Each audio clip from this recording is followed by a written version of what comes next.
सरपंच है नीलम चौधरी, उसके पति द्वारा सारी पंचायती जमीन पे कब्जा करवा दिया गया। बिल्कुल A to Z सारी जमीन, गांव की चारों तरफ की जमीनों पे कब्जे करवा दिए गए हैं। शिकायत मैंने DC को भी दी है, SDM को भी दी है और ऊपर तक भी मैं गया हूँ, बाकी उस पर कोई कार्रवाई नहीं हुई है। DC VC सब की मिली भगत है, बिल्कुल कोई काम नहीं हुआ गांव में, कोई काम ही नहीं हुआ आज तक गांव में, सिर्फ कब्जे।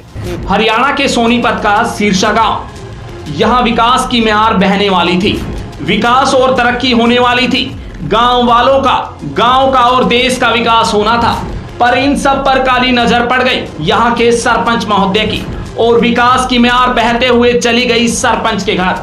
जी हाँ, एक तरफ तो देश के प्रधानमंत्री ये कहते हैं कि देश का विकास तभी होगा जब गांव का विकास होगा, पर यहाँ तो खेल ही उल्टा है।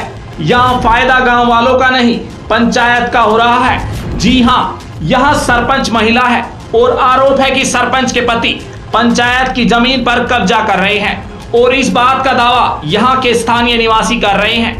क्या नाम है सर आपका? आशु नाम है जी। ये देखो, ये हमारे गांव की सरपंच है नीलम चौधरी, उसके पति द्वारा सारी पंचायती जमीन पे कब्जा करवा दिया गया। बिल्कुल A to Z सारी जमीन। ये देखो, ये स्टेडियम की जमीन थी, ये भी सारी प्लॉटिंग कर करके, ये इधर देखो, चारों तरफ देखो, गांव की चारों तरफ की जमीनों पे कब्जे करवा दिए गए हैं।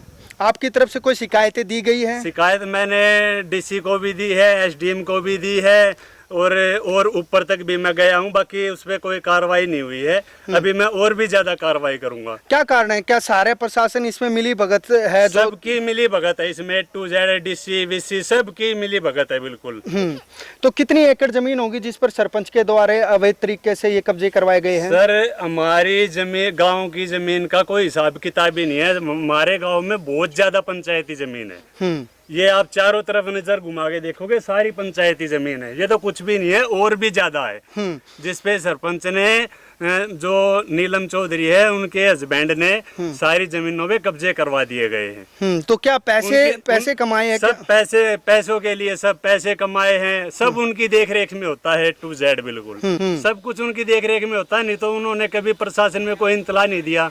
कम से कम प्रशासन में तो इंतला देते, भाई हमारी जमीनों पे, गाँव की जमीनों पे कब्जे होने लग रहे हैं, पर उन्होंने कभी दिया ही नहीं, क्योंकि वे खुद ही मिले हुए इस चीज में। पैसे लेते हैं और अपना प्लॉट दे देते हैं इधर उधर से।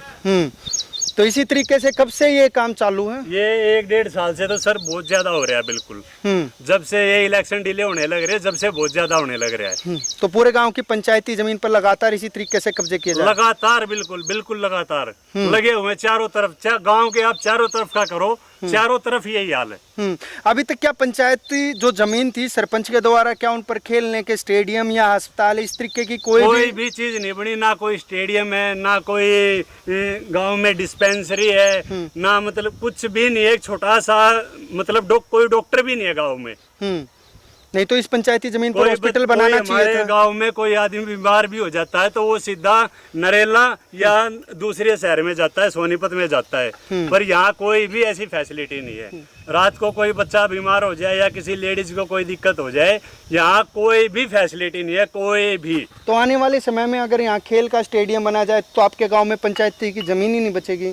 है ही नहीं, सारी चुकरदे से कब्जा हो चुका है। ये सारी ये स्टेडियम की जमीन थी, ये इधर भी उधर भी, ये सारे स्टेडियम की जमीन थी। वो गांव का देखो, वो पशुओं का वो हॉस्पिटल है, वो बंद पड़ा, कोई मतलब ही नहीं, कोई डॉक्टर नहीं, कुछ नहीं, सिर्फ पैसे कमाने का चक्कर में। पैसे कोई काम नहीं हुआ गाँव में, कोई काम ही नहीं हुआ आज तक गाँव में। सिर्फ कब्जा करवाने का काम है, सिर्फ कब्जे। तो आप क्या चाहते हो? इस पर सख्त से सख्त कार्रवाई। गांव वासियों का आरोप है कि गांव में कोई काम नहीं हुआ। सरपंच ने अपने मुनाफे के लिए पंचायत की जमीन अपने सगे संबंधियों को दे दी। अगर सरपंच की नियत में खोट ना होता तो इस बहुमूल्य जमीन पर सामुदायिक केंद्र, स्कूल, बच्चों के लिए खेलने का मैदान या कुछ और भी बन सकता था। पर इन सब को छोड़कर यहाँ पर अपना फायदा देखा जा रहा है। ये आरोप दिल्ली समाचार टीवी नहीं बल्कि सिरसा के स्थानीय निवासी लगा रहे हैं। कोई वैल्यू नहीं समझता, सब अपने हिसाब से चलते हैं। ना कभी प्रधान जाके बड़े बूढ़ों से कुछ पूछता, गांव में क्या करना है क्या नहीं करना, कोई मतलब नहीं किसी को। बस अपना जमीन बेच रहा है, इधर की जमीन बेच दी, उधर की जमीन बेच दी, सब प्रधान की देख रेख में, सब उसकी जो वाइफ है नीलम चौधरी, सब उसकी देख रेख में। तो इस पे सख्त से नहीं तो सख्त कोई ये कार्रवाई। प्रशासन अंधा थोड़ी ना, गांव अंधा थोड़ी ना, जो चारों तरफ ये तो कोई भी देख सकता है आके, कोई झूठ थोड़ी ना, कोई भी देख सकता है, पूरा गांव देख सकता है, ऊपर से प्रशासन भी आके देख सकता है। मुनादी करवा दो गांव की और बताओ, हम गलत नहीं है, हम बिल्कुल सही है। तो प्रशासन से क्या अपील करना चाहते हो आप? इस पे कार्रवाई हो सख्त से सख्त। और सख्त कार्रवाई ऐसे हो। भ्रष्ट सरपंच को बिल्कुल बर्खास्त किया जाए इसको। तो बर्खास्त तो ये खैर हो ही रहा है 1-1.5 साल से, जब तो ये हाल हो रहा है। अब देखने वाली बात यह होगी कि इस सरपंच के पति के ऊपर गांव वासियों के द्वारा लगाए गए आरोप अगर सत्य पाए जाते हैं तो उच्च अधिकारी इस सरपंच के पति के खिलाफ क्या कार्रवाई करते हैं, ये तो आने वाला समय ही बताएगा। ब्यूरो रिपोर्ट, दिल्ली समाचार।